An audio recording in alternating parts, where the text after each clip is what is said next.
கால்பந்து உலகக்கோப்பை தொடர் விறுவிறுப்பை எட்டி வரும் நிலையில் இந்தியாவுக்கு கொடுப்பினை இல்லை. ஃபிஃபா கால்பந்து உலகக்கோப்பை தொடரில் இடம்பிடிக்க இந்தியாவின் கனவு தொடர்ந்து கொண்டிருக்கிறது. என்றாலும் இந்திய வம்சாவளியைச் சேர்ந்த 4 வீரர்கள் இந்த தொடரில் இடம்பெற்றிருப்பது கவனத்தை ஈர்த்துள்ளது. இதுகுறித்த செய்தியை இந்த காணொலியில் பார்க்கலாம்.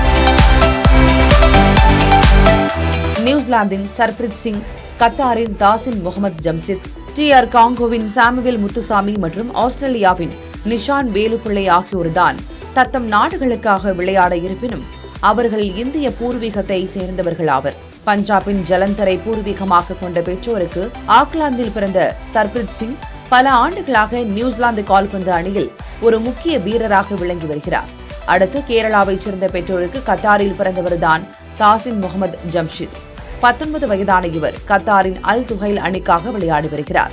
2024ஆம் ஆண்டு உலகக்கோப்பை தகுதிச் சுற்றில் ஆப்கானிஸ்தானுக்கு எதிராக தனது முதல் சர்வதேச போட்டியில் அறிமுகமான இவர் தற்போதைய தொடரிலும் இடம்பெற்றிருக்கிறார்.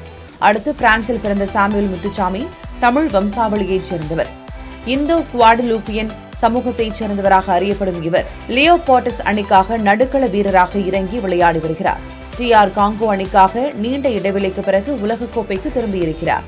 இறுதியாக ஆஸ்திரேலியாவின் மிகவும் நம்பிக்கைக்குரிய தாக்குதல் வீரர்களில் ஒருவராக அறியப்படும் நிஷான் வேலுப்பிள்ளை மெல்பர்னில் பிறந்தவர்.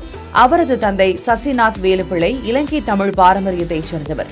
அதே சமயம் அவரது தாய் கில்லியன் வேலுப்பிள்ளை ஆங்கிலோ இந்தியர் ஆவார். மெல்பர்ன் விக்டரி அணியில் விளையாடி வரும் அவர் உலகக்கோப்பைக்காக ஆஸ்திரேலிய அணியில் தேர்வு செய்யப்பட்டிருக்கிறார்.